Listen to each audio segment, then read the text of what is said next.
Like many of you, I was part of the group that wanted Kristian Fulton to be a Chief in the 2020 draft. He was then drafted by the Titans. We know the story. He ended up getting hurt a couple of times and then signed a one-year deal contract with the Los Angeles Chargers last season, coming off a really good rebound season for him. He has now signed essentially a 2-year contract in Kansas City, $15 million guaranteed over the next 2 seasons to play on the boundary and add some more talent for Kansas City. Today, we are going to dive into the tape and talk about the newly acquired cornerback here on RGR.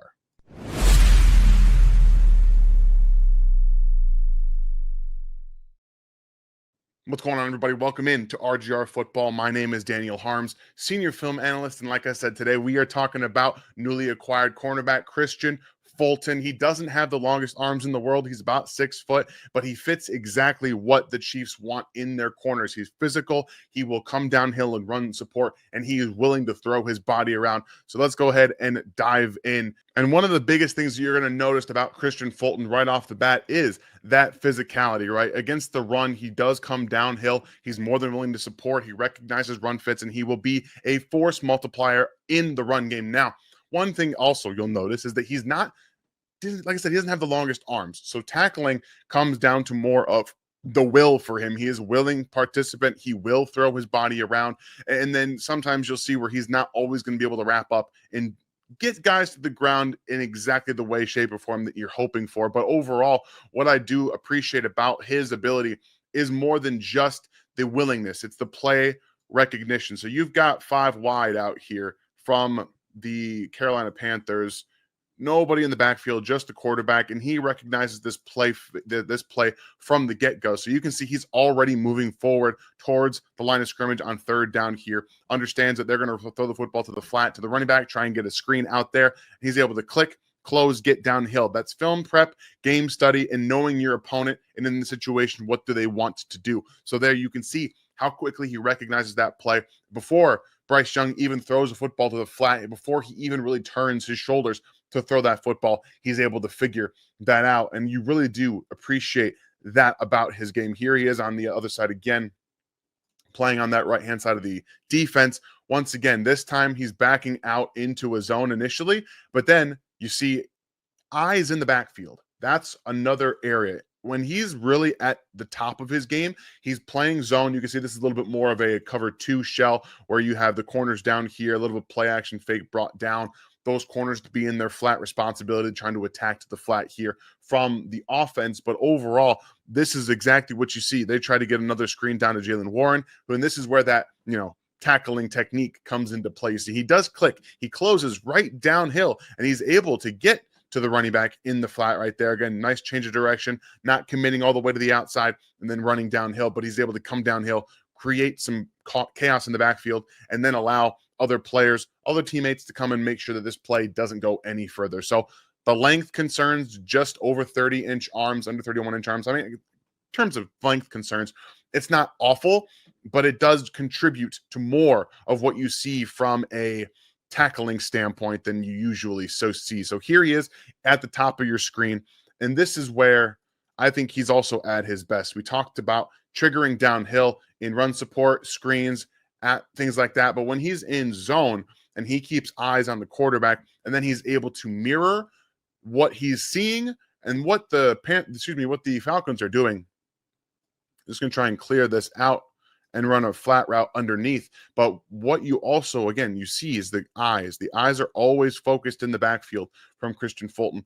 And again, he does a good job here. He's more of a cover 4 shell where you've got the defense out here, and he's trying to, keep his zone as well. You see right there, but he's understanding what's happening, eyes on the quarterback, and we see that Kirk Cousins is looking this direction, right? So he's looking in this way. So he knows that based off of where he's dropping in his depth, that Kirk isn't going to throw this football down the field, specifically when you see that you have a safety here as well. He's trying to throw away from this player right here. So he's going to throw underneath, and Fulton does a nice job again correcting, making sure this comes into being just a 3-yard gain on the play, because he's able to click, close, and recognize that that's where Kirk Cousins is going to end up throwing the football, to that void under the defense, but he's going to make this a very limited play. So I love what he's able to do. Play recognition, And then again, staying on top of routes. Right here, you see another zone. Sorry, this is not zone. This is more man, but they blitz underneath. They drop into some players underneath as well. It's third down. They're trying to get a quick play to the outside. And that's, again, you see the play recognition. When he's on top of routes in zone or off coverage, and he's reading what's happening underneath, this is where he's at his best. And I really do appreciate that ability to put his foot in the dirt, go make a play. He's got really good ball skills, and he's able to throw his hands around at the catch point here. You see he breaks on that out route from Deontay Johnson, and then make sure that even if this throw was on point, there's no way that he's going to catch that football. So all in all, I think what we recognized early on is from a run defense perspective and clicking and closing to get downhill, those are really where his traits and techniques come into play. But before we get any further, you guys, going to take a quick minute here to shout out our newest sponsor, Underdog. Please, you guys, use the code RGR to sign up, and you will get a deposit bonus of up to $1,000 when you use that code RGR to sign up. And like I said, every single week together, we are going to build one of these pick'em slips, and I'm a huge fan of doing these. I do these every single day. Just last week, if you guys watched the video and you tailed, we did win that one as well. So that was a nice little chunk of change I was able to get for myself, and as well as anybody else who was partaking. And again, for me, I like to stay on the popular players, guys that are playing. I do have one little deep cut for you guys today, but we're going to start with Austin Reeves. And like I said, what I like to do is I like to look at trends. I like to look at what they're doing right now. He's on a heater, and he's coming off of a 30-point performance. This is a pretty big game for them against the Denver Nuggets, one of the best teams in the Western Conference. And Austin Reeves has done nothing but continuously get better. He hasn't gone under that total since March 10th. So I'm more than happy to be saying he's going to get higher on that. And this is really simple, right? We do these pick'ems. It's you pick higher, you pick lower, and then you hit your submit and you wait and see. You sweat it out like the rest of us. And like I said, I do have one here because I was tipped off about this guy right here against the Orlando Magic. The last time that they played, I believe he had 21, or the last time he played, he had 21 shots, and 13 and a half points is a pretty good higher for me on that one. You see the number up under here. You do get a little bit lower on some of the things that they expect to happen, but overall, I like that number for Dylan Brooks. And plus, you already have a little bit more on the Austin Reeves one right there at 1.05. So we have one more player here that I like to go. Former Kansas, I believe, player Quentin Grimes, who's also on a heater coming off of a 46-point performance. And then we have 28, 29, 35. Another big game here for Philadelphia. Now, I understand that they have got some things going on behind the scenes in Philadelphia with some injuries and stuff like that. But I think a 23.5 points for Quentin Grimes, who is currently announcing himself in the NBA. Again, not going under this number over the past 4 games that he's played. I know it's a bit of a defensive matchup here with them, but I'm more than happy to take that. And again, it's pretty simple. You put in what you want, you hit play, you confirm, and it's good to go. So once again, please, you guys, use that code RGR to get in to the Underdog and get that deposit bonus matchup up to $1,000 when you sign up. We appreciate Underdog for sponsoring the channel, and every one of these videos that I do, we will build a slip together.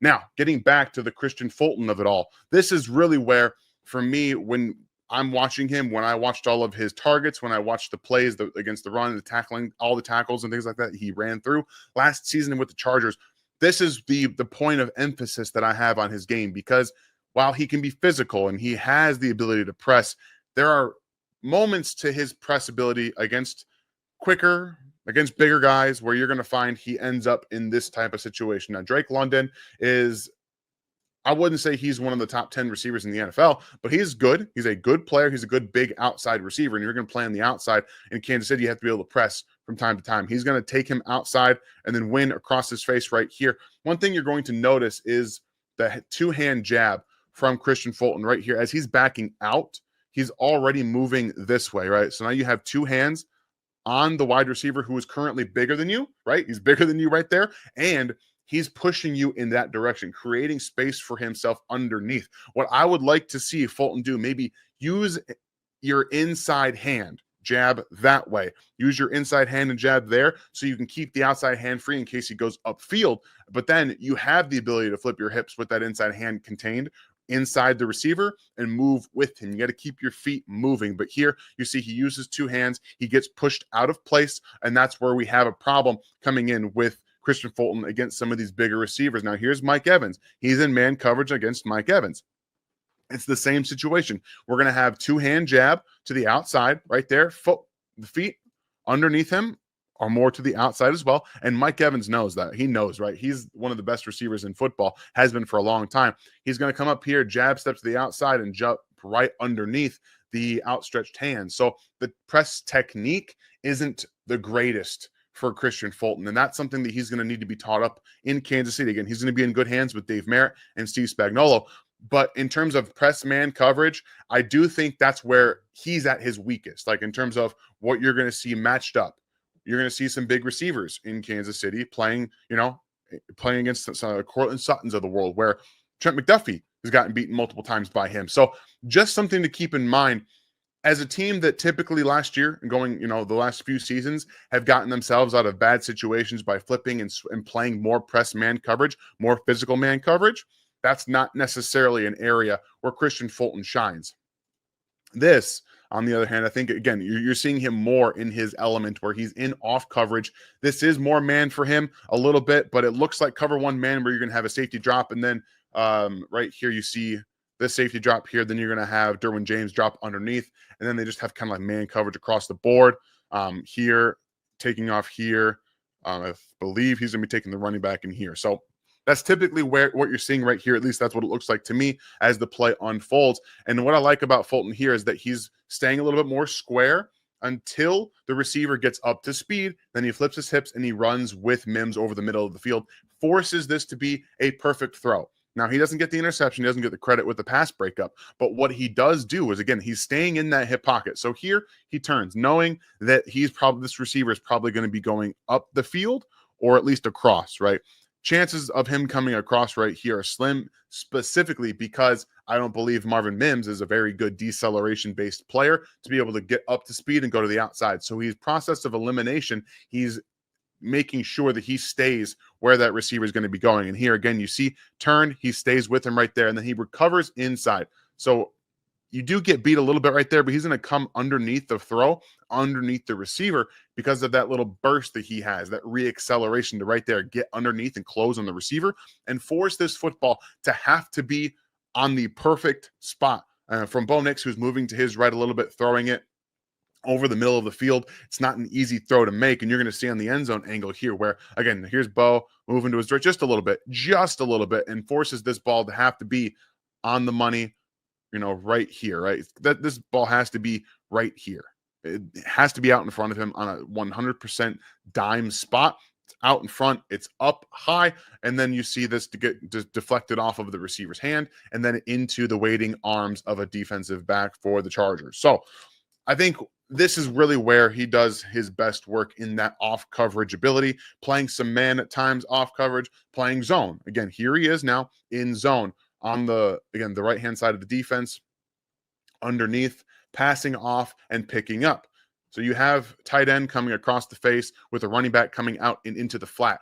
You have to be able to play two different times, right? That quick trigger is what we noticed about him early on, and he uses it to his advantage here. Again, you've got the tight end releasing up through here. The running back is going to come up and then try to go out. So you have the pass off initially. So flips. The hips are going to kind of open up this side. He's going to put his foot in the dirt, stop, and redirect himself downfield. And that's where you like to see right there. Hips open up, puts him in the ground while flipping his hips at the same time. He's going to pick up the running back coming out of the flat, and there it is to break up the pass on second down. So where he is comfortable, right? I think he can be comfortable on a side completely, and then downfield as well, which we'll get to here in a little bit. But in pure man coverage, he's going to be more comfortable just playing a little bit more off, a little bit more soft shell, not necessarily physical press man coverage, but he's at home in off coverage where he can actually see the plays unfold. I think his mind has really caught up, and playing in Jesse Minter's defense last year, you have to be able to see everything going on. They do a lot of different disguised blitzes and move guys around. What I will say is that later into the season, the Chargers defense started to give up more plays downfield, and you could kind of feel that was coming on with just the overall lack of talent at every defensive spot in the backfield. But here, Kristian Fulton in more of a cover 4 stance. You see cover 4 here from corner, safety, safety, corner, and then the 3 defenders underneath. That is the tall tale sign of cover 4. And then you see how he stays on top of the route from Zay Flowers. Again, where he's comfortable, staying on top of the route. I think that at times speed does get to him, but when he's able to stay on top of the route, really predict what's happening. Here again, you see Flowers kind of try and sell this route out right here, but he's going to come up underneath, and he's not as sharp in and out of his cuts. I don't think Flowers does a great job of always selling his routes, and that's another thing here is you see he's trying to get into the end zone. He's trying to find a way in there, and the safety comes off the route, and then he just stays on top of it the entire time through. That's really where I think that he's at his best. I will say, he drops too many interceptions. Throughout this, I watched like 3 different interceptions that he dropped, and I don't want to see that too much. So he's got good ball skills, but when it comes to maybe catching the football, there's a reason he plays defense, right? The old adage of guys play defense because they can't catch the football. Here you've got more of a cover 3 shell, and this is what I'm talking about with speed. He opens up down the field a little bit too early for my liking on this specific play right here. You see how he's kind of backed up and he's already opening his hips into the field. And that's, again, he's trying to make sure he can stay on top of this speedy Troy Franklin on the outside here, going maybe downfield. But he opens up too early, which allows the wide receiver to create even more separation here. Now the ball was thrown on the ground, but you see what I'm talking about, where defenses are really always trying to make sure that you don't get beat downfield. And when you're in a cover 3 shell, you don't have any real help immediately down this part of the field. So you want to overcorrect a little bit at times, but I do think that he has the recovery burst and speed to trust his own speed at times. But I do wonder if some of these speedy guys, some of these quicker guys, he just kind of takes into consideration a little bit too much. But in terms of recovery and ball skills, this is what we talked about. I know everyone on Twitter showed the one of him breaking up the pass on Drake London downfield. That's not the most impressive thing in the world to me. This is far more impressive because of what he's able to do, undercutting the throw and then making a play on the football while the receiver has the football in his hands. Okay.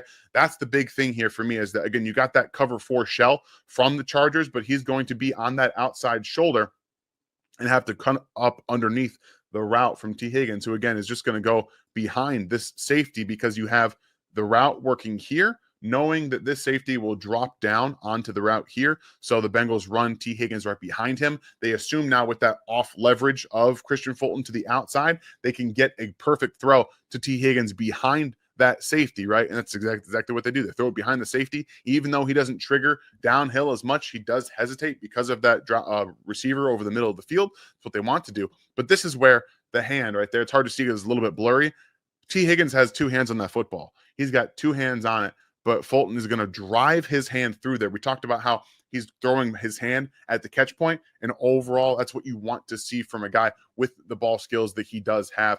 Again, 2 hands on that football. Kristian Fulton makes sure that he comes down without it on the field there. So all in all, what we're seeing from Fulton is a guy who's probably more comfortable in zone coverage and off coverage, where he can click, close, and he can read the defense out. He's probably going to be okay in man coverage when he's off the field. When he's off man coverage, he can do the same kind of things, read and react and play based on that way. He's pretty good passing off with communication. Overall, the physical tools to come downhill and play against the run translate to those triggered against screens, where we see the Chiefs DBs really excel. They do a great job of triggering downhill play recognition, all that kind of stuff when they are going against screens. So he's going to bring that as well. The struggling aspects is he's probably going to miss a couple of tackles. He'll fall off some tackles. And then the pure press man coverage, I don't think he has the tools to really succeed right now. Can he get better?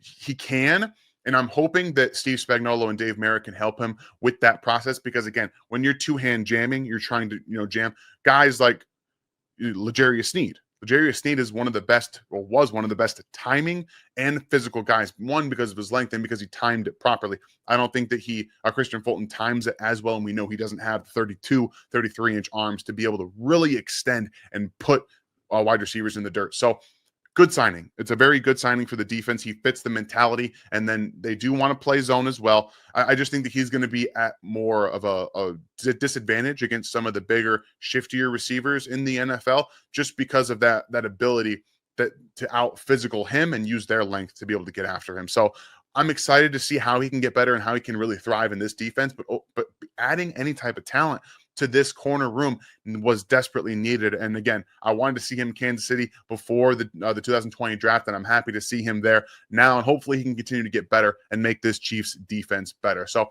hope you guys enjoyed this breakdown of Kristian Fulton, who we're going to get to see in Kansas City finally after a long wait, which again, we all wanted him to be there at, and maybe not all of us, but I know there was a good chunk of us that did. If you guys are new to the channel, please hit that sub button right now, become a member at Rogue Nation. And if you guys we're going to continue to bring more content. Now, Ryan is on vacation this week, so we'll probably be having a video for Gary on Thursday. I'm not entirely sure on that, but everything will be back to normal next week with Ryan and I back on Monday. So enjoy the rest of your day. Have a great week and weekend, and I'll see you guys next time.